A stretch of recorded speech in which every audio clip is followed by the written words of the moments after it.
저는 인천에 살고 있는 1남 2녀의 엄마입니다. 첫 애가 겨우 초등학생이 되어서 첫 학부모가 된 기분을 만끽하는 중이랍니다. 저는 몇 달 전 남편과 이혼을 했습니다. 낯뜨거운 말이지만 많이 사랑했고 아이들에게도 좋은 아빠였죠. 다만 저에게 좋은 남편이 될지 시부모님께 좋은 아들이 될지 그 선택의 기로에 서서 방관했던 방관자였기에 이혼을 결심하게 되었죠.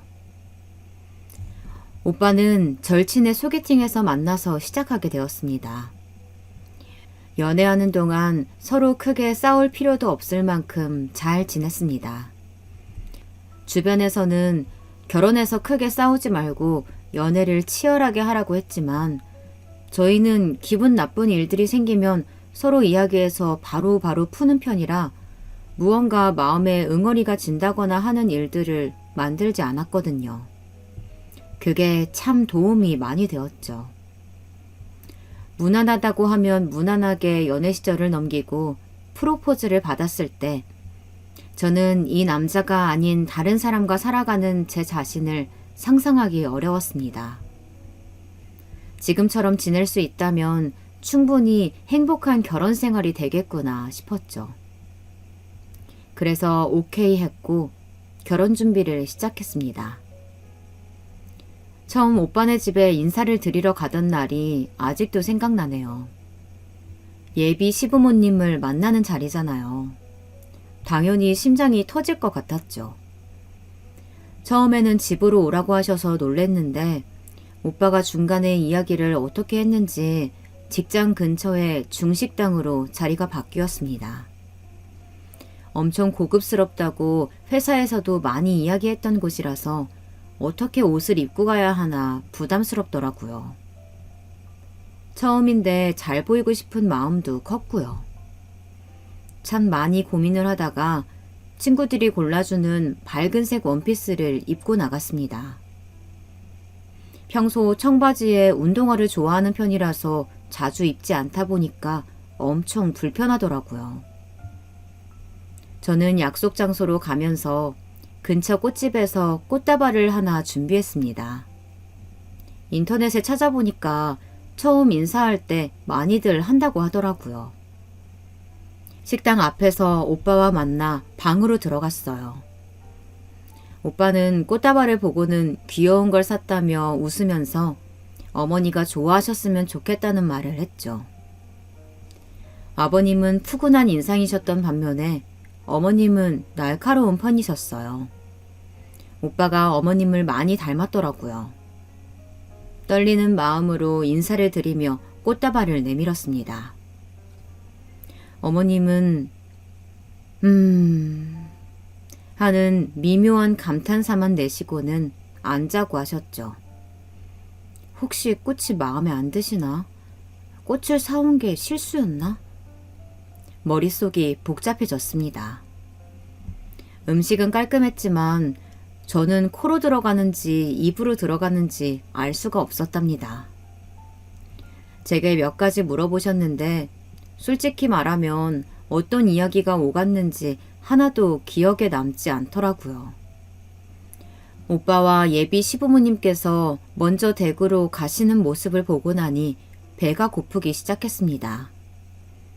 하지만 뭐라도 먹으면 오히려 체할 것 같아서 저는 집으로 돌아왔어요. 다음날 일어나니 오랜만에 신었던 구두 탓인지 물집이 잡혀 있더라고요.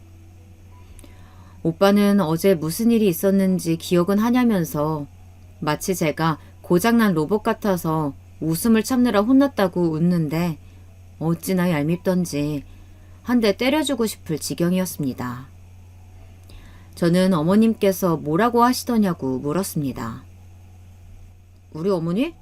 별 말씀 없으시던데? 그냥 뭐 예의 바르고 착해 보인다. 뭐 그 정도만 말씀하셨어. 어제 꽃을 드렸는데 반응이 없으셔서 혹시 어머니 꽃 싫어하는데 내가 오버했나 걱정했어.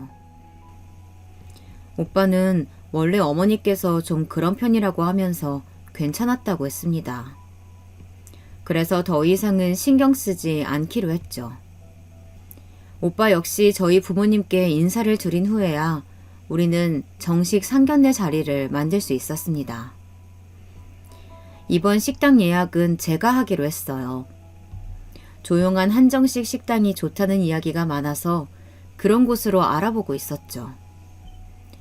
오빠는 제게 식당 예약할 때 음식에 좀 신경을 썼으면 좋겠다고 넌지시 알려주었습니다. 사실 저번 중식당을 어머님께서 마땅치 않아 하셨다고 말했습니다. 저는 그렇게 중요한 부분을 왜 이제야 말하냐고 했더니 어차피 본인이 예약한 식당이라 전하지 않았다고 하더군요. 그냥 혼자서 한 소리 듣고 넘겼다고 하면서 별일이 아니었다고 했습니다. 하지만 제기에는 전혀 그렇게 들리지 않았어요. 저는 원래 하려고 했던 식당은 뒤로 하고 다시 알아보기 시작했습니다. 오빠 말에 의하면 어머님께서 사실 까다로운 편이셔서 맛도 맛이지만 서비스나 분위기 같은 것도 중요하게 생각하신다고 하더군요. 다행스럽게도 알레르기가 있다거나 따로 싫어하는 음식이 있으신 것은 아니라고 했습니다. 그래서 여기저기 전화를 해서 겨우 상견례 장소로 유명하다는 곳을 예약할 수 있었답니다. 상견례 날 떨리는 마음으로 부모님을 모시고 약속된 곳으로 향했습니다. 가게는 기대 이상으로 깔끔하고 정갈했어요. 특히 룸으로 예약을 한 것이 신의 한 수였죠. 화기애애한 식사 시간이었습니다. 오빠도 얼굴이 무척이나 밝았고요. 저희 집은 제가 둘째라 이미 상견례 경험이 있으셨거든요. 양가 어른들은 덕담을 주고받으시면서 분위기를 부드럽게 풀어주셨습니다. 오빠에게 전해 들은 말이 있기 때문인지 저는 시어머님의 안색을 자주 살폈습니다. 혹시 불편해하시면 어떻게 하나 걱정이 되었거든요. 무사히 상견례를 마치고 다음 날 저는 오빠에게 시부모님 반응에 대해서 물어봤습니다. 별 말씀 없으시다고 하는 오빠의 반응을 이번에는 믿을 수가 없겠더라고요. 그래서 좀 캐물었습니다. 음식은 맛있다고 하셨어. 그러니까 그만 좀 걱정해. 뭘 그렇게 신경 써? 음식은? 그럼 다른 것은 불편하셨대? 우리 어머니 까다롭기는 해도 그렇게 막무가내는 아니셔. 너무 신경 쓰지 마. 우리 앞으로 할 일이 한가득이야. 오빠는 걱정하는 저를 안심시키려고 했지만 저는 마음이 불편했습니다. 뭐랄까, 근거를 정확하게 들 수는 없지만 어머님께 실수하면 안 될 것 같다는 느낌을 받았다고나 할까요? 그래서 더 조심스러웠는데 오빠는 괜한 걱정만 늘어간다고 잔소리였죠. 그 뒤로 몇 번 어머님과 만나는 일이 있었습니다. 그때마다 제 촉은 조심해야 한다고 울려댔지만 특별한 일은 없었습니다. 그래서 정말 오빠의 말처럼 제가 오바해서 반응을 하는가 보다 너무 긴장하지 말고 살갑게 잘해야겠다고 다짐했습니다.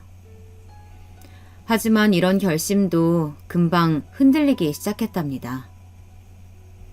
처음 시작은 신혼집을 구하는 것에서 시작되었어요.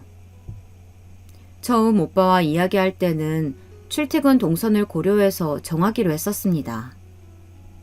둘 다 직장이 비슷한 곳에 있어서 그 주변을 생각하고 있었죠.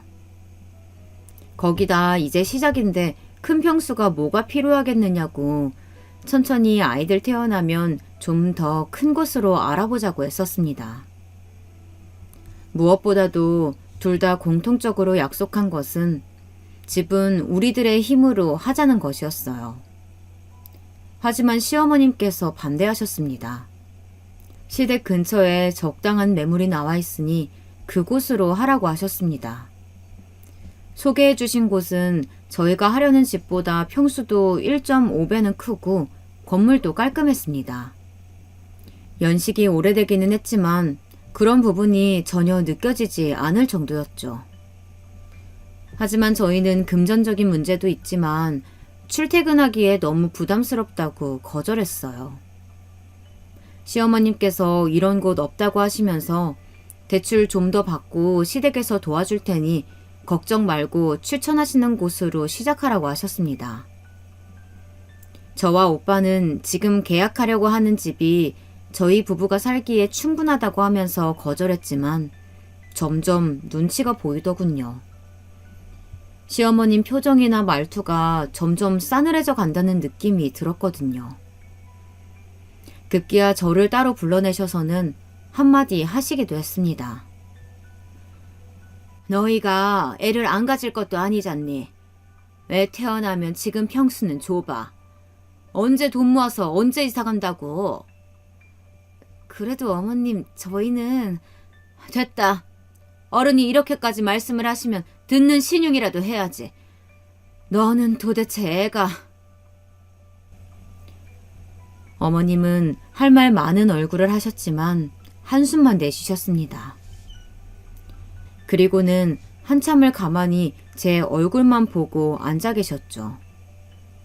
저는 어떻게 해야 할지 몰라서 눈만 굴리고 있었습니다. 얼마의 시간이 흘렀을까요? 갑자기 어머님께서는 날카로운 톤으로 제게 말씀하셨습니다. 너 출퇴근 거리가 문제가 아니지? 네? 아니에요. 둘 다 아침잠이 많은데 운전해서 그만큼 다니기에는 부담스러워서요. 솔직히 말해봐라. 너 지금 내가 말하는 곳이 시댁이랑 가까운 곳에 있으니까 그게 싫어서 하지 말자고 하는 거지? 네가 그렇게 이야기해서 저 녀석도 그러는 거고. 저는 꿈에도 그런 생각을 해본 적이 없었어요. 펄쩍 뛰며 부정했죠. 하지만 어머니께서는 확신에 찬 목소리로 계속 말씀하셨습니다. 내가 근처에 있으면 시집살이라도 시킬 것 같으니? 그래? 그래서 절대 못 간다고 버티고 있는 거냐고? 어머님께서는 제 목소리가 들리시지도 않는 것 같았어요. 아무리 그런 이유가 아니라고 말씀드렸지만 소용이 없었습니다. 급기야 요즘 아이들이 다 그렇다는 둥, 우더른을 공경할 줄 모른다는 둥 화만 잔뜩 내신 어머님께서는 어디 마음대로 하라고 하시면서 자리를 박차고 나가버리셨습니다. 혼자 남은 저는 어떻게 해야 할지 혼란스러웠어요. 오빠에게 전화를 걸어 방금 있었던 일에 대해 말했더니 괜찮다고 자기가 나서서 해결하겠다고 큰 소리를 쳤습니다. 저는 본능적으로 오빠에게 맡겨두었다가는 더 큰일로 번질 것 같다는 느낌을 받았습니다. 그래서 오빠를 진정시키고는 그냥 어머님께서 말씀하신 곳으로 계약을 하자고 말했죠. 오빠는 무리할 필요 없다고 하면서 처음 계획대로 밀어붙여도 된다고 했지만 제 마음이 너무 불편하더라고요. 아직 결혼도 하지 않았는데 벌써부터 좋지 않은 인상을 남기고 있다는 기분이 강하게 들었답니다. 오빠도 결국은 알겠다고 하면서 포기하고 어머님께서 권하신 곳으로 결정을 하는데 동의했답니다. 그런데 신혼집만의 문제가 아니었어요. 예물과 예단을 준비하는 과정에서도 비슷한 일이 있었습니다. 저희는 신혼집에 돈이 생각 이상으로 들어가서 예물과 예단은 간단하게 하고 싶었거든요. 트렌드가 점점 그쪽으로 흘러가기도 하고요. 하지만 어머님께서는 그래도 챙길 것은 챙겨야 되지 않느냐고 하셨죠. 이미 여기서 살짝 트러블이 있었습니다만 오빠가 워낙 강력하게 집에 가구며 전기제품 들어갈 것들이 많으니 예단도 예물도 아주 간소하게 할 예정이라고 하자 이번에는 한 발 양보하셨답니다. 저희 부부는 예물을 서로 주고받는 것으로 예단 과정을 생략하기로 했어요. 저와 오빠는 서로의 결혼 반지와 시계를 해주기로 했죠. 둘 다 손가락에 반지를 끼고 있는 상태로 일을 한다는 것이 여간 번거로운 것이 아니라서 커플링 대신에 시계를 연애하면서 맞췄었거든요. 그래서 결혼하면 다른 시계로 바꿔보자고 이야기를 했던 상황이랍니다. 예물을 고르는데 어머님께서는 못마땅하다는 얼굴로 말씀하셨어요. 너는 뭘 골라도 센스가 없니? 싸 보이게 뭘 이런 걸. 어머님께서는 제가 보여달라고 했던 시계 대신 윌라인에 있는 것을 꺼내달라고 하셨죠. 오빠에게는 이쪽이 더 어울린다고 하시면서요. 가격이 예산의 2배 가까이 되더라고요. 저는 다른 것들도 둘러보고 싶다는 말씀을 드렸습니다. 세아가, 네가 고르는 것들 하나같이 볼품없고 없어 보이잖아. 이런 것만 고르는 것도 능력이라면 능력이다만 그냥 내 말 듣고 저걸로 해. 이런 거 어디 부끄러워서 하고 다니겠니? 너야 그렇다 쳐도 우리 아들까지 값싸 보이게 하고 다닐 수는 없잖아. 예쁘기만 한데 뭘요. 비싼 거 차고 다니면 부담스러워. 다들 무슨 로또 맞았냐는 듯이 본다니까. 이게 적당해요, 엄마. 조금 늦는다고 하던 오빠가 언제 가게로 들어왔는지 이쪽으로 다가오면서 말했습니다. 어머님께서는 당황스러운 표정을 지으셨죠. 어머님도 오빠가 왔다는 사실을 모르셨던 모양이었어요. 오빠가 제 편을 들자 어머님께서는 더 날선 표정을 지으시고는 별 말씀을 하지 않으셨습니다. 저는 바늘방석이 이런 거구나 싶었습니다. 어머님께서는 결국 너희들이 하고 다닐 것인데 알아서들 하라고 하시고는 먼저 자리를 뜨셨어요. 저는 오빠에게 왜 참견이냐고 한 소리 했지만 오빠는 담담하게 어차피 우리가 하고 다닐 건데 뭐하러 어머님 눈치를 보냐고 혼나고 있느냐고 하면서 오히려 갸우뚱한 얼굴로 저를 보았습니다. 그러고는 처음에 예쁘다고 한 것들로 결정을 내리고는 가게를 나섰습니다.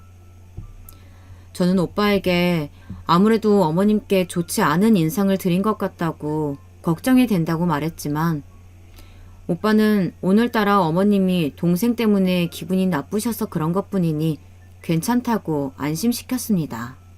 하지만 오빠의 자신만만한 말은 다 거짓이었습니다. 결혼식을 하고 첫 인사를 드리러 온 날부터 어머님께서는 냉랭하게 저를 대하셨어요.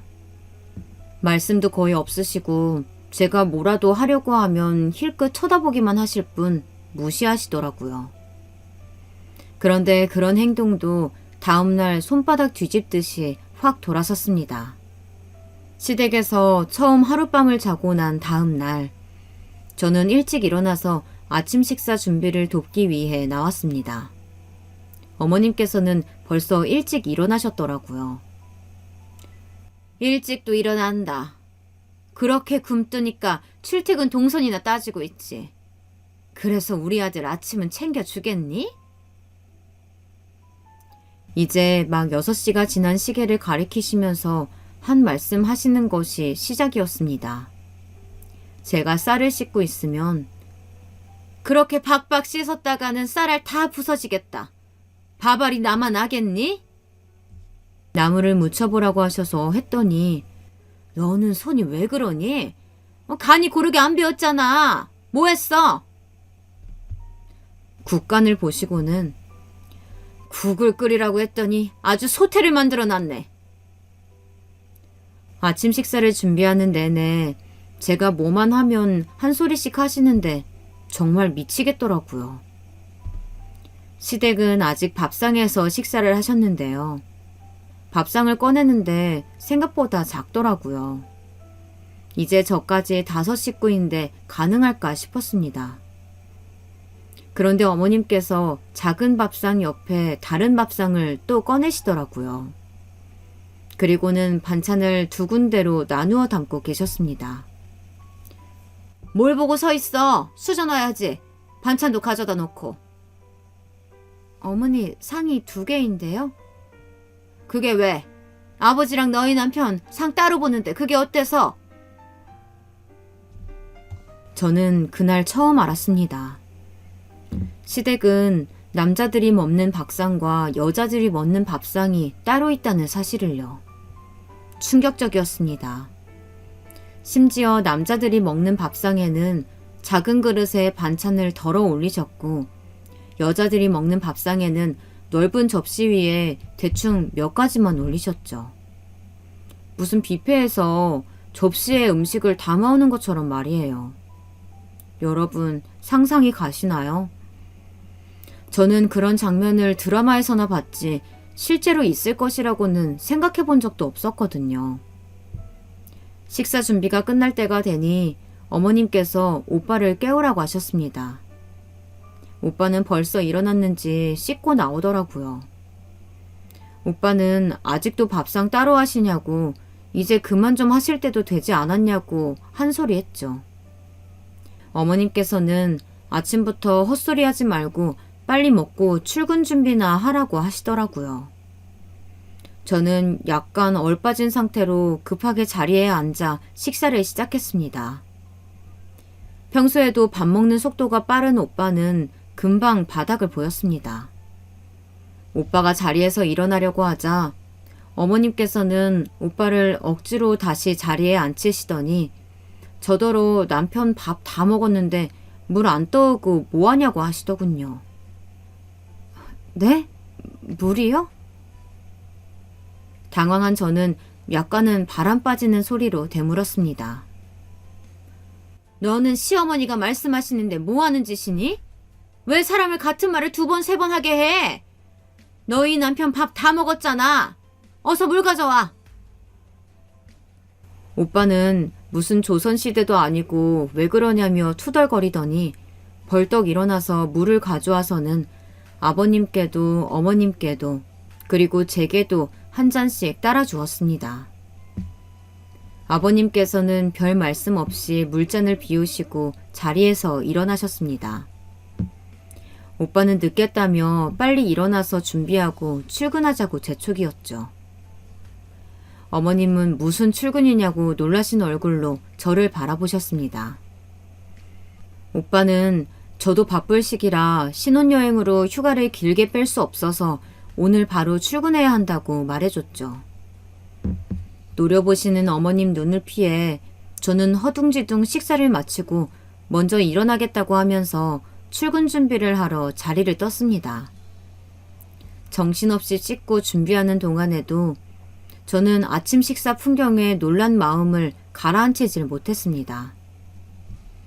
그럼 출근하겠다고 하면서 짐을 차에 넣고는 시댁을 나왔어요. 출근하는 차 안에서 저는 오빠에게 아침 식사 풍경에 대해 물었습니다. 오빠도 어린 시절 할아버지 댁에 가면 항상 남자들끼리 상을 따로 썼다고 하면서 초등학교에 가기 전까지는 그게 당연한 것이라고 알고 있었다고 해요. 그리고 언제부터인가 자신도 집에서 그렇게 식사를 하더라는 겁니다. 저는 식탁은 안 쓰냐고 물었더니 이사 오면서 식탁을 넣자고 아버님께서 말씀하셨는데 어머님께서 절대로 안 된다고 하셨다고 했습니다. 저는 앞으로도 이런 일이 자주 있을 거라고 생각하니 머리가 지끈거리면서 아파왔습니다. 오빠는 이번 기회에 아버님께 말해서 식탁을 들여놔야겠다고 말했습니다. 저는 괜히 저 때문에 그러는 것처럼 보일 수 있으니 그러지 말라고 오빠를 말렸죠. 퇴근하고 진짜 우리 집으로 돌아온 저는 앞으로의 일이 걱정되었습니다. 잘할 수 있을까 하고 말이죠. 우려했던 일은 금방 다시 벌어졌습니다. 어머님께서 1년 제사 목록을 보내주셨거든요. 당장 일주일이면 바로 제사가 있었습니다. 어머님께서는 조퇴를 하고 와서라도 제사 음식 준비를 도와야 한다고 말씀하셨죠. 하지만 직장 다니시는 분들도 아시다시피 어디 그게 쉬운 일인가요? 어머님께서는 무슨 대단한 일 한다고 그걸 못 빠져나오냐고 하시면서 다 필요 없다고 화를 내시고는 그대로 끊어버리셨습니다. 어머님 말씀처럼 그렇게라도 해야 하나 싶다가 제사 때마다 그렇게 조퇴를 했다가는 제 직장 생활에도 문제가 생길 것 같아서 그냥 당일 마치자마자 뒤도 돌아보지 않고 시댁으로 달려갔습니다. 어머님께서는 인사하는 저는 보이지도 않는 듯이 대꾸도 하지 않으셨습니다. 저는 어머님께 뭘 하면 되겠느냐고 물었죠. 보면 모르니? 해야 할 것들이 태산인데 이제 와서는? 도대체 뭘 얼마나 잘난 일을 한다고 이 시간에 와? 내가 일찍 오라고 했니 안 했니? 늦게 왔으면 빠릿하게 하든가 물어보긴 뭘 물어봐. 죄송해요 어머님. 회사를 제가 빼고 싶다고 뺄 수 있는 게 아니라서요. 그래서 네가 잘했다는 거야 지금? 어디 어른이 말씀하시는데 파락파락. 어머님께서 화가 나셔서 소리를 지르시자 거실에 아버님이 준비하다 말고 웬 소란이냐고 한 말씀 하셨습니다. 어머님은 별일 아니라고 하시고는 제게 행동이 왜 그렇게 굼뜨냐고 하면서 짜증을 내셨죠. 제사 음식이라는 것이 집집마다 조금씩 차이가 있잖아요. 저도 집에서 제사 음식 할 때마다 도와드렸는데 확실히 저희 집과는 많이 다르더라고요. 올라가는 과일도 달랐고 음식도 못 보던 것들이 있었죠. 뭘 그렇게 멀뚱멀뚱 쳐다보고 있어? 그렇게 보고 있으면 음식이 알아서 다 되니? 저희 집이랑 올라가는 게 달라서 보고 있었어요. 어머님, 문어도 올라가요? 보고도 물어? 올라가니까 준비했지. 아휴, 저런 머리로 무슨 일을 한다고. 저는 자꾸만 신경질을 내시는 어머님 눈치가 보여서 더 이상은 아무 말도 하지 않았습니다. 제사를 마치고 집으로 돌아오자마자 저는 너무 피곤해서 기절하듯이 누웠습니다. 오빠는 많이 힘드냐고 걱정스럽게 저에게 물었지만 차마 대답을 못하겠더라고요. 그 뒤로도 저는 시댁에 가면 귀가 아플 정도로 잔소리를 들어야 했습니다. 후식으로 과일을 깎으라고 하시기에 깎았더니 너는 집에서 과일 깎는 법도 못 배웠니? 그런 것도 안 가르치고 사돈은 뭐 하셨는가 몰라. 세상에, 이거 먹는 걸 다 이렇게 날렸네. 아우, 아까워. 또 다른 날은 딸기가 드시고 싶다고 하셔서 사갔더니 너는 과일 볼 줄도 모르니? 이게 무슨 맛이야? 네가 한번 먹어봐라. 이게 딸기냐? 이걸 지금 먹으라고 가져온 거야? 정말 종잡을 수 없는 어머님 잔소리에 저는 점점 지쳐갔습니다. 명절이면 더 심했어요. 명절 아침 차례를 지내고 오빠가 친정에 가자고 해서 준비를 하는데 어머님께서 방에 들어오시면서 불같이 화를 내셨습니다. 너 지금 어디 가니? 밖에 친척 어른들 다 계시는데 대접 안 하고 여기서 뭐 하는 거야? 차례도 끝났고 뒷정리도 끝나서 친정에 다녀오려고요. 오빠도 그러자고 하고요. 친정? 거길 지금 간다고? 그럼 점심은 누가 하고? 나보고 혼자 하라고? 친정은 내일 가면 되지. 내일 가면 무슨 사단이라도 나니? 오늘 안 가면 누가 죽어? 오빠까지 나서서 다음날 출근도 있는데 오늘 가서 자고 가야 되지 않겠느냐고 하자 어머님께서는 더 화를 내시며 제게 손가락질 하셨습니다.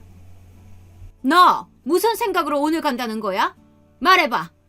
가서 내 아들 뭘 시키려고? 너희는 그렇게 사람이 없어서 우리 아들까지 불러낸다니? 어머님, 그런 게 아니라요. 시끄럽다. 친정은 내일 가고 냉큼 점심 준비부터 해. 아휴, 이래서 사람 드릴 때 잘 보고 드려야 하는 건데. 저는 어머님의 오해를 풀어드리고 싶었지만 소용이 없었습니다. 오빠는 어쩔 줄 몰라 하면서 미안하다고 사과를 하는데 괜찮다는 소리가 안 나오더라고요. 저는 결국 다음날 저녁이 되어서야 친정에 갈 수 있었습니다. 결혼 생활 2년 차, 저는 첫 아이를 가졌어요. 어머님께서는 처음으로 뛸 듯이 기뻐하시면서 꼭 아들을 낳아야 한다고 강조하셨죠. 온갖 유명하다는 절에는 다 다니시면서 손자가 태어나길 기도하시더라고요. 저는 그렇게 어머님께 극진한 대접을 받아본 것은 처음이었습니다. 어머님께서는 제가 주방에는 들어가지도 못하게 하시면서 필요한 것 있으면 다 자기한테 말하라고 하셨어요. 입덧이 심할 때는 직접 밥을 챙겨주실 정도였죠. 하지만 그것도 제 뱃속의 아기가 딸이라는 것을 아시고서는 180도 바뀌셨습니다. 아버님은 첫째가 딸이면 좋지 않느냐고 첫 손주를 기대하셨지만 어머님께서는 아들이 아니지 않느냐고 짜증을 내시더라고요. 저는 이런 말을 우리 아이가 듣고 있으면 어떻게 하나 걱정이 되었습니다. 오빠 역시 다 같은 손주인데 왜 그렇게 말씀하시냐고 뱃속에 있어도 다 듣고 있으니 그런 말씀 하지 말라고 했지만 소용이 없었죠. 으이그 가르칠 게 한가득인데 모자라도 한참 모자라다 했더니 아들도 못 가져서는. 눈물이 핑 돌았습니다. 하지만 저는 꾹 참았어요. 제 배를 만지며 우리 아이에게 하는 말이 아니라고 듣지 말라고 주문처럼 이야기할 뿐이었죠. 그렇게 첫째가 태어나고 그 다음에 저는 또 아이를 가졌습니다. 연년생이 되어버린 거죠. 어머님께서는 이번에야말로 아들이어야 한다고 말씀하셨어요. 저는 둘째를 가지면서 다니던 회사도 그만두었습니다. 연속해서 육아휴직을 쓰려니 눈치가 보였거든요. 어머님께서는 뛸 듯이 기뻐하시면서 이번에는 저까지 데리고 다니시면서 기도를 하시더라고요. 저는 안정을 취해야 하는 입장이었지만 어머님의 극성에 못 이겨 따라다닐 수밖에 없었습니다. 하지만 이번에도 딸이었습니다. 어머님께서는 엄청 많이 실망하셨죠. 딸을 둘이나 낳았다고 저만 보면 한숨을 내셨죠. 한참은 어린 아이들 둘을 데리고 시댁에 가는 날은 정말이지 최악의 날이었습니다. 아버님께서는 아이들을 보고 좋아 어쩔 줄 몰라 하셨지만 어머님께서는 꼴도 보기 싫다고 단 한 번도 안아주신 적이 없으셨거든요. 그리고는 평소보다 곱절은 심한 말씀을 하시면서 제게 일을 제대로 하지 못한다고 화를 내셨습니다. 너는 시집 온 지 몇 해인데 아직도 간을 못 맞추고 있니? 이게 뭐야? 제대로 하는 게 하나도 없어 정말. 그럴 거면 아들이라도 낳던가. 정말이지 하나라도 봐줄 만한 게 있어야 할 거 아니야. 너 나 화병으로 넘어가게 하려고 일부러 이러는 거지? 저는 아이들 앞에서 제가 혼나는 모습을 보인다는 것 자체가 너무 자존심이 상하고 아이들에게도 미안했습니다. 아직 아무것도 모를 나이지만 이런 엄마를 보여줘야 한다는 것이 부끄러웠죠. 저는 황급히 애들을 밖으로 내보냈습니다. 어머니, 왜 그렇게 말씀하세요? 일부러 제가 했다니 무슨 그런 말씀이 있으세요? 애들 듣는 데서. 애들? 애들이 뭐? 내가 뭐 못할 말했어?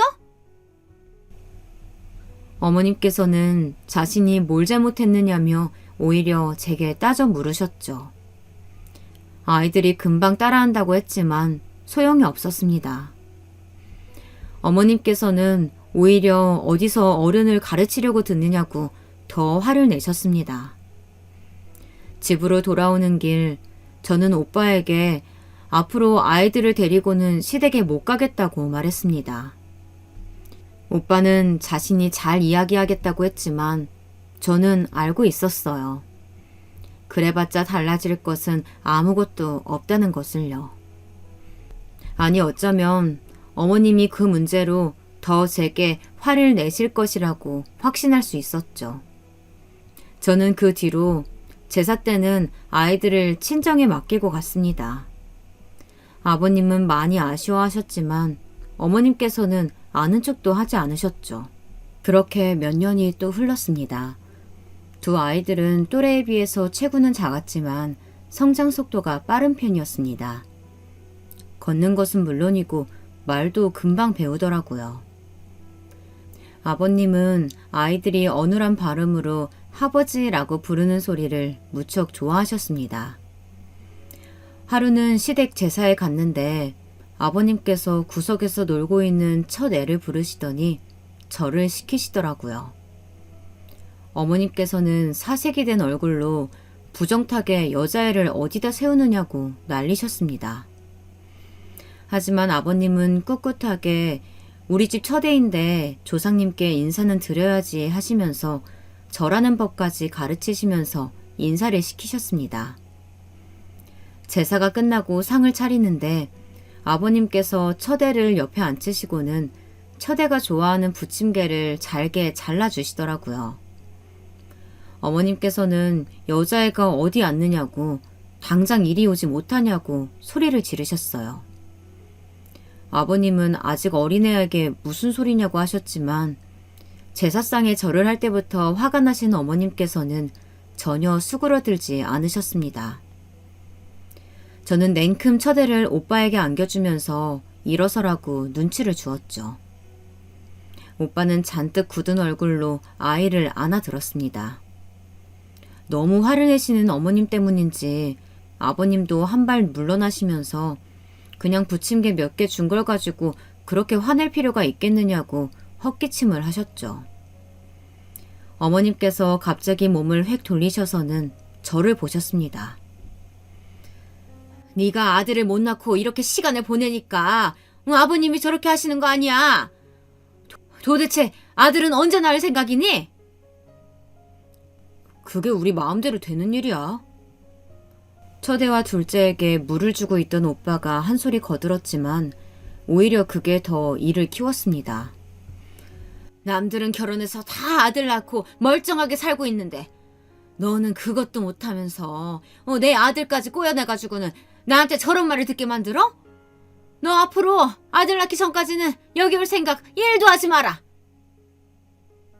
저는 갑자기 무슨 말씀이시냐고 저희도 노력하고 있다고 했지만 이미 화가 머리끝까지 나신 어머님 귀에는 아무것도 들리지 않았습니다. 아버님까지 나서셔서 억지 좀 그만 부리라고 하셨지만 어머님께서는 막무가내셨죠. 그렇게 저는 한겨울 딸 둘과 시댁에서 쫓겨나듯 나와야 했습니다. 오빠는 저러시다 잊으실 거라고 했지만 어머님은 전혀 그런 분이 아니셨습니다. 마음 같아서는 정말 가지 말까 싶기도 했어요. 하지만 그랬다가는 더 큰일이 생길 게 뻔했죠. 그 뒤로 몇 번이고 시댁을 찾아갔지만 어머님께서는 제게 눈길 하나 주시지 않았습니다. 아가씨네 상견례가 끝나고 결혼식 날짜가 잡히면서 저는 셋째를 가졌다는 것을 알 수 있었습니다. 이번에는 차마 어머님께 일찍 말씀을 못 드리겠더라고요. 그래서 오빠에게도 되도록 숨겨달라고 부탁을 했어요. 오빠는 딸이든 아들이든 자기는 아무 상관없다고 했지만 제 마음은 불안했습니다. 이번에도 딸이면 이 아이는 어머님께 어떤 대접을 받게 될지 불보듯 뻔했거든요. 그렇게 저는 셋째를 가진 채 아가씨의 결혼 준비를 도왔습니다. 언니, 언니가 한 시계 그거 어디서 했어요? 우리도 그렇게 하려고요. 아가씨는 제가 결혼 예물로 한 시계가 무척 탐이 났다고 하면서 물었죠. 저는 매장 위치를 알려주면서 벌써 몇 년이나 시간이 흘렀는데 매장이 그대로일지 잘 모르겠다고 했습니다. 얼마 뒤 어머님께서 냉장고 청소를 하게 좀 오라고 하셔서 찾아갔더니 아가씨께서 풀 죽은 얼굴로 앉아 있었어요. 저는 걱정스러운 마음에 무슨 일이냐고 물었죠. 아가씨는 예물을 보러 갔는데 예비 시어머님이 자기가 고른 예물들이 너무 싼 티가 난다고 싫어하신다고 답했습니다. 저는 순간 몇 년 전의 일이 떠올랐어요. 저 역시 같은 말을 들었으니까요. 그런데 다짜고짜 시어머님께서 욕을 하시는 게 아니겠어요? 애들이 자기들 편한 거 알아서 어련히 잘할까? 사돈어른 정말 경우가 없으시네. 그런 말을 왜 우리 애 듣는 데서? 저는 헛바람을 삼켰습니다. 어머님은 본인이 제게 무슨 말을 했는지 조금도 기억하지 못하는 듯 했어요. 놀란 마음에 어머님을 빤히 바라보자 어머님께서는 손이 논다고 바로 한 말씀 하셨죠. 저는 얼른 바쁘게 손을 움직이면서 두 사람의 대화에 귀를 기울였습니다. 아가씨는 그것뿐이 아니라고 하면서 예복이랑 드레스도 다시 정하게 생겼다고 했습니다. 예비 시어머님께서 너무 가볍게 보인다고 어른들 다 모이시는데 언짢아 하실 것 같다고 하셨다면서 우울해했죠. 저는 속으로 우리 어머님이나 아가씨 어머님이나 참 다들 대단하다고 생각했습니다. 그러면서 자기 딸한테 그런 말을 한다고 길길이 뛰고 있는 어머님을 보면서 정말 아무것도 기억 못 하시는가 보다 싶었죠. 아가씨의 결혼 준비가 차곡차곡 진행되어 가면서 제 뱃속의 아이도 무럭무럭 자랐습니다. 그리고 병원에서는 아들이라고 살짝 귀띔도 해주었죠. 저희는 그제야 시댁 어른들께 말씀을 드렸어요. 예상처럼 어머님께서는 뛸 듯이 기뻐하시면서 드디어 손주가 태어나는 것이냐고 말씀하셨어요. 앞으로 출산할 때까지는 절대로 시댁에 오지 말라고까지 하시더라고요. 뭐든 다 어머님 본인이 해결하실 수 있다고 하시면서 건강하게 아이를 낳을 생각만 하라고 말하셨죠. 그럼 그동안 뱃속에 손주가 있는데 그렇게 결혼 준비 따라다닌 거야? 그러다가 우리 손주 잘못되면 어쩔 뻔했니? 넌 생각이 있는 애니 없는 애니 정말. 앞으로는 꼼짝도 하지 마. 입안이 쓰다는 말은 이럴 때 쓰는 거구나 싶은 생각이 들었지만 저는 감사하다는 말만 드릴 뿐이었습니다. 그 뒤로도 아가씨는 우울한 일이 있다고 하면서 몇 번 제게 전화를 걸었습니다. 언니도 결혼 준비하면서 많이 힘들었냐고 하면서 말이죠. 솔직히 아가씨가 말하는 힘듦이라는 것이 제게는 데자뷰 같아서 마음이 불편했습니다. 하지만 아이를 생각해서 애써 잊으려고 노력했죠. 그렇게 몇 달의 시간이 흐르고 건강한 막둥이가 태어났어요. 막둥이가 세상에 나온 날 시어머님께서는 싱글벙글한 얼굴로 잠시도 아이를 내려놓지 못하셨죠. 산후조리원에 들어간다는 말에 자기가 다 해주겠다고 뭐하러 들어가냐고도 하셨지만 저는 오히려 어머님과 함께 있는 것이 더 스트레스가 될 것 같아 오빠에게 꼭 산후조리원에 들어갈 수 있도록 해달라고 했습니다. 오빠도 조리원에서 전문가들에게 도움받는 것이 좋다고 했죠. 어머님께서는 그렇게 되면 막둥이를 자주 볼 수 없는 것 아니냐고 그건 싫다고 하셨지만 소용이 없었습니다. 어머님께서는 매일같이 조리원에 찾아오셨어요. 저를 보러 온다기보다는 막둥이를 보러 오셨죠. 저는 아이들을 친정엄마에게 맡겨둔 상태였는데 단 한 번도 딸아이들에 대해선 묻지 않으시더라고요. 막둥이도 제 배 아파서 낳은 아이지만 너무 섭섭했습니다. 집으로 돌아온 뒤에도 어머님께서는 매일같이 출근 도장을 찍으셨어요. 오셔서는 막둥이를 하루 종일 안고 계셨죠. 일명 등 센서라고도 하죠. 저는 너무 자주 안아주면 나중에 제가 감당을 못할 것 같다고 말씀드렸지만 어머님께서는 그런 것까지 안 하고 아이를 키울 생각이었냐고 혀차는 소리를 내시며 저를 혼내셨습니다. 솔직히 저는 이런 것만이 걱정인 것이 아니었어요. 어린이집에 다녀온 큰애와 작은애가 손 씻기 바쁘게 막둥이를 보려고 하면 어머님께서는 불같이 화를 내시더라고요. 무슨 바이러스균을 보는 얼굴을 하시면서 방에 들어가서 나오지 말라고 하시면서 막둥이 얼굴도 못 보게 하셨고요. 손은 씻었어? 어디 동생 얼굴을 만져? 저리 가서 놀아. 근처에 얼씬도 하지 말고. 애들이 동생 보고 싶어 달려왔다며 시무룩해하는 아이들 모습을 보니 마음이 아팠습니다. 어머님, 그냥 동생 이쁘다고 하는 건데 왜 화를 내세요? 손도 다 씻었는데. 너는 우리 귀한 손주 얼굴에 흉터라도 생기면 어쩌려고? 방에서 꼼짝도 하지 말라고 해. 하여튼 조심성이 없어, 조심성이. 저는 폭발 직전이었습니다. 아니, 애들이 무슨 죄라고 그렇게까지 말씀하시는지 화가 치밀어 올랐죠.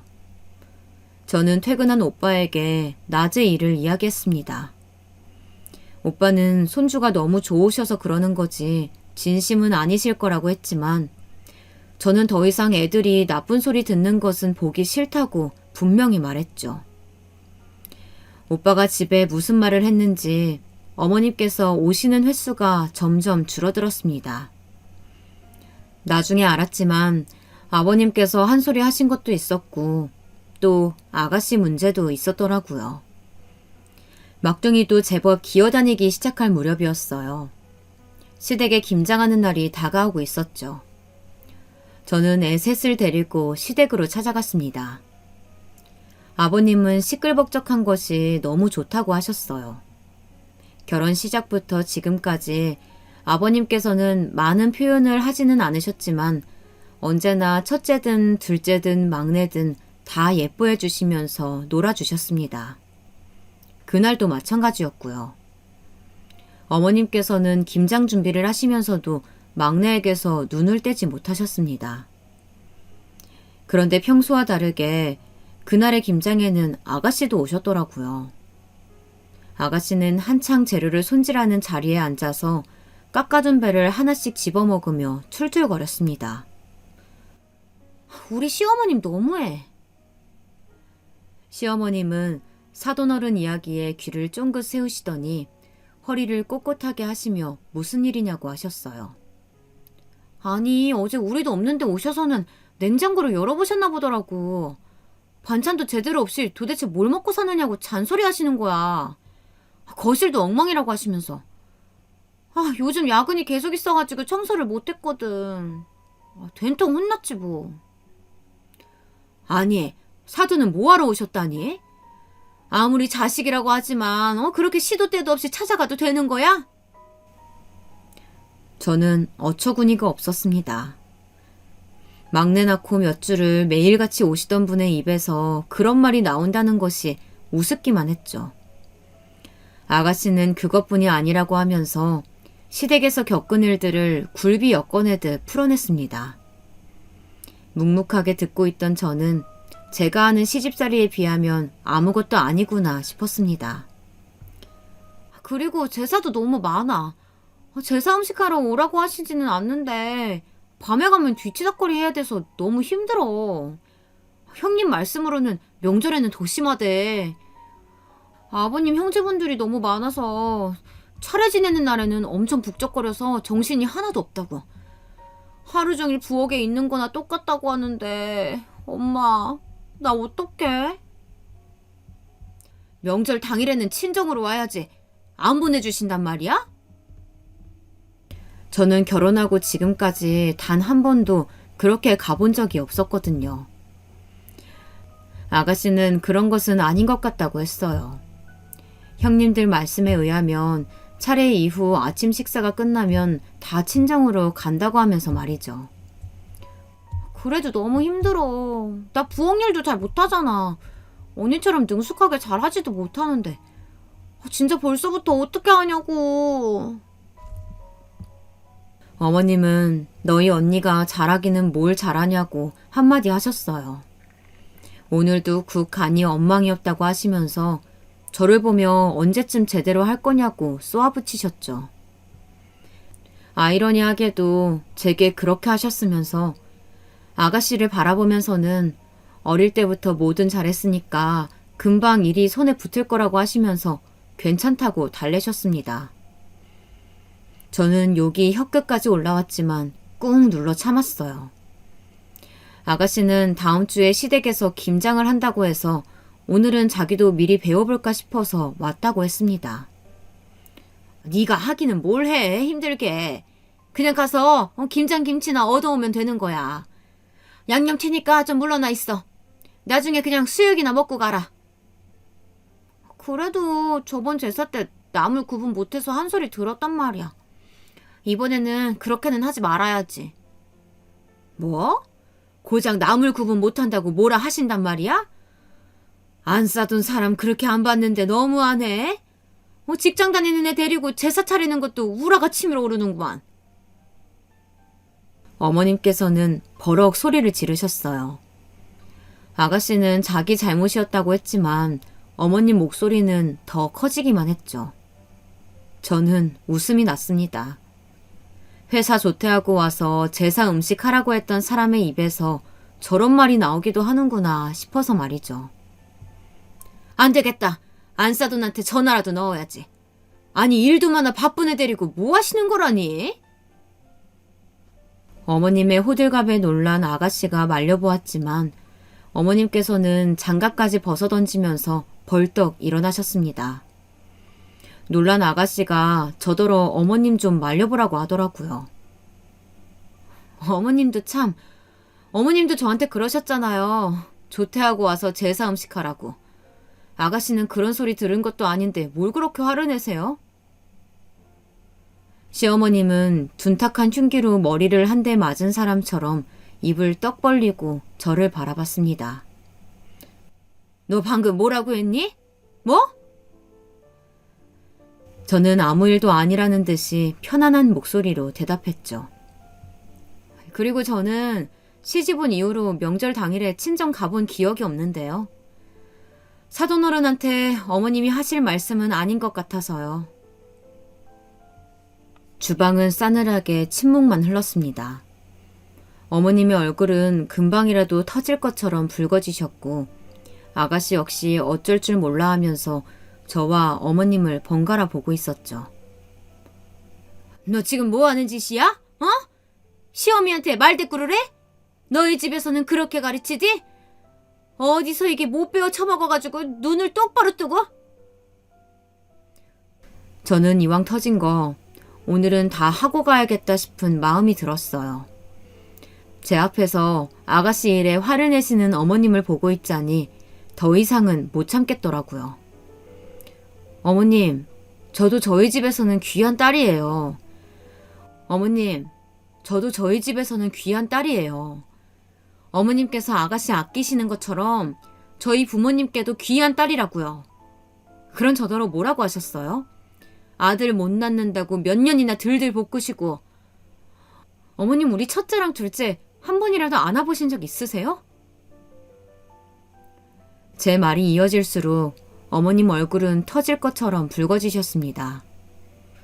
소란에 오빠가 들어와서는 깜짝 놀라면서 저를 진정시키려고 했지만 저는 그런 오빠도 뿌리쳤습니다.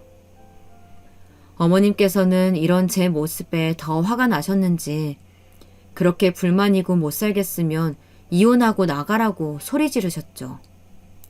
네, 이혼합니다. 해요. 더 이상 어머니 며느리는 못하겠으니까 이혼하겠습니다.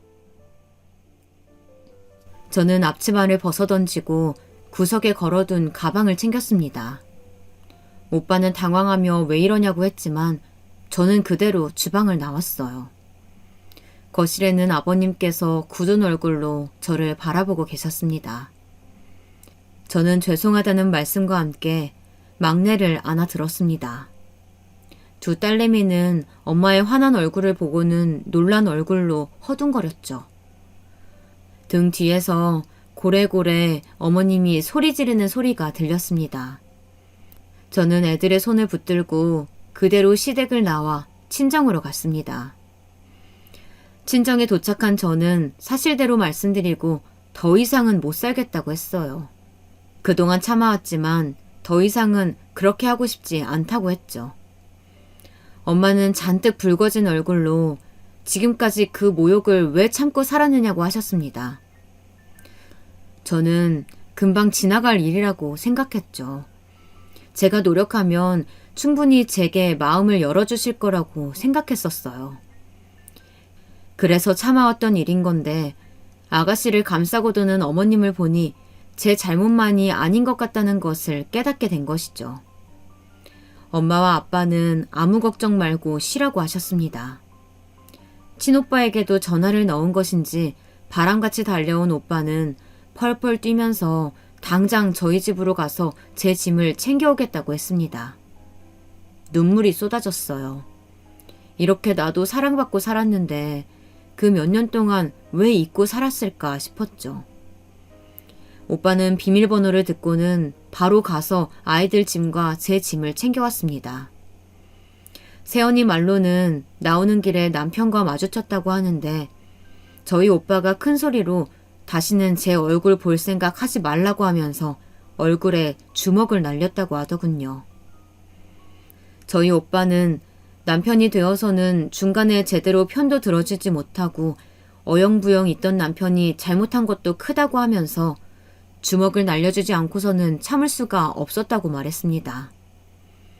저는 놀라기는 했지만 화가 나지는 않았어요. 그렇게 저는 오랜만에 엄마와 아빠와 함께 잠이 들었습니다. 다음날 저는 오빠에게 전화를 걸었어요. 오빠는 잔뜩 잠긴 목소리로 전화를 받았고요. 저는 마음 아프기는 했지만 최대한 담담한 목소리로 이혼 서류에 관해 이야기를 꺼냈습니다. 오빠는 진심으로 하는 소리냐고 물었습니다. 저는 오빠에게 2번 다시 그 집으로 돌아가고 싶지 않다고 말했죠. 오빠는 앞으로 자기가 잘하겠다며 걱정시킬 일은 만들지 않을 테니 한 번만 용서해달라고 했습니다. 자기가 어머님과 단판을 짓겠다고 하면서 말이죠. 저는 그동안 오빠가 알지 못했던 일들을 하나도 빠짐없이 이야기했습니다. 특히 아들을 낳지 못했다는 이유로 당해야 했던 순간들을 하나씩 전할 때에는 눈물이 금방이라도 터질 것 같았습니다. 하지만 저는 끝까지 눈물을 참았어요. 오빠는 그 정도일 것이라고는 전혀 몰랐다고 미안해했습니다. 저는 아이들은 내가 키우겠다고, 큰 애와 작은 애는 딸아이라 어머님께서 지금처럼 계속 구박하시면 건강하게 자라지 못할 것이니 절대로 안 된다고 했습니다. 막내는 아직 어리기 때문에 더 엄마 손이 필요하다고 말이죠. 오빠는 절대 이혼할 수 없다고, 자신이 해결할 때까지 기다려달라고 했습니다. 저는 그럴 필요도 그럴 수도 없다고 하고 전화를 끊었습니다. 그리고 일주일이 지났어요. 그 사이 저는 오빠가 없는 시간을 따져서 집에 몇 번 다녀왔어요. 아이들 짐도 챙기고 제 짐도 마무리하기 위해서요. 그러던 어느 날 어머님께 전화가 왔습니다. 따로 보자고 말이죠. 저는 나가고 싶지 않았지만 마지막이란 생각으로 약속 장소에 향했습니다. 어머님께서는 잔뜩 도끼 오른 얼굴로 앉아 계시더라고요. 제가 자리에 앉자마자 어머님께서는 저에게 생각이라는 것이 있는 아이냐고 하셨습니다. 너는 머리는 뭐하러 달고 다니니? 이혼? 그게 가능할 거라고 생각해?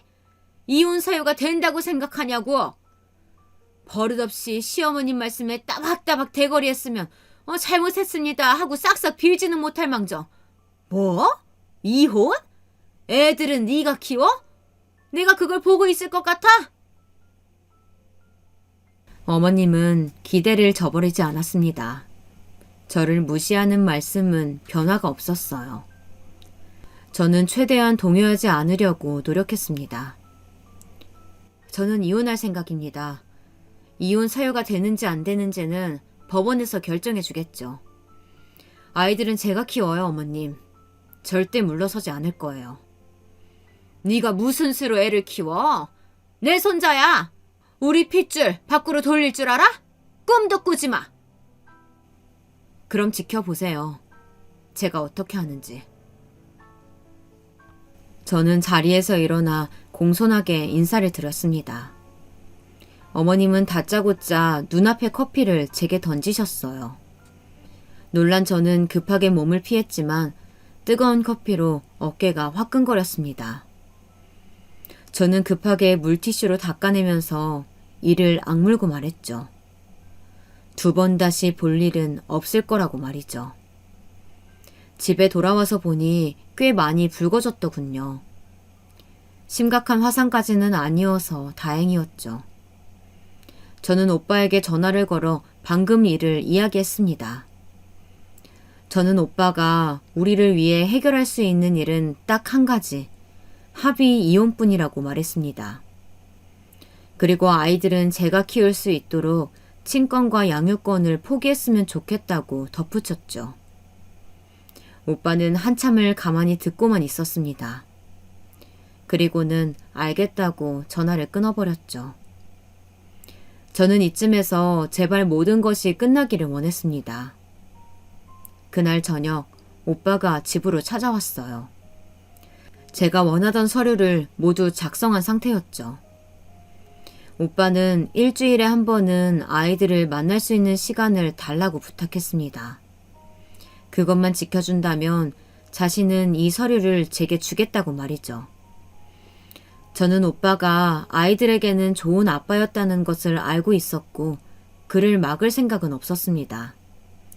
그래서 알겠다고 답하고는 서류를 손에 넣었죠. 그 뒤로는 일사천리로 해결이 되었어요. 합의 이혼이 원만하게 마무리되었죠. 물론 그 사이 몇 번이나 어머님이 찾아오셔서 난리를 치셨습니다. 손자를 내놓으라고 말이죠. 심지어 저를 자기 손자를 마음대로 데려간 범죄자 취급을 하기도 하셨어요. 하지만 결국 아버님과 오빠 손에 끌려가시기를 몇 번. 그 뒤로는 만날 수 없었습니다. 왜냐면 제가 아이들을 데리고 다른 지역으로 이사를 가버렸기 때문이죠. 저는 그곳에서 새로운 삶을 시작했어요. 직장도 구하고 아이들이 다닐 어린이집도 찾았습니다. 처음에는 아빠를 찾던 아이들도 점점 안정이 되는지 곧잘 웃고 잘 놀았습니다. 저도 차츰 과거의 일은 잊어가는 중이고요. 물론 약속했던 것처럼 아이들은 아빠를 꾸준하게 만나고 있어요. 오빠는 제게 어디서 살고 있는지 어떤 일을 하는지에 관해서는 일절 묻지 않았습니다. 그냥 건강하게 잘 지내고 있으면 그것만으로도 충분하다고 하면서요. 오빠 얼굴이 많이 까칠해졌더라고요. 나중에 들은 이야기지만 어머님께서는 친정에도 찾아와 손자를 내놓으라고 난리를 피웠다고 해요. 경찰에 신고를 하겠다고도 했었는데 오빠가 어떻게 했는지 그 뒤로는 찾아오지 않는다고 합니다. 그 일로 오빠가 인연을 끊자고 했기 때문이라는데 그 이야기를 하는 오빠가 참 쓸쓸해 보였습니다. 저는 오빠에게 지금 충분히 우리는 행복하니 오빠도 행복해졌으면 좋겠다고 했습니다. 오빠도 그렇게 살아보라고 말했죠. 지금 저는 아이들에게 매일 자존감을 높여줄 수 있는 말들을 꼭 해주고 있어요. 결혼 생활을 하면서 낮아진 제 자존감을 높이기 위해서도 있지만 아이들 역시 사랑받기 충분하다는 것을 알려주고 싶었거든요.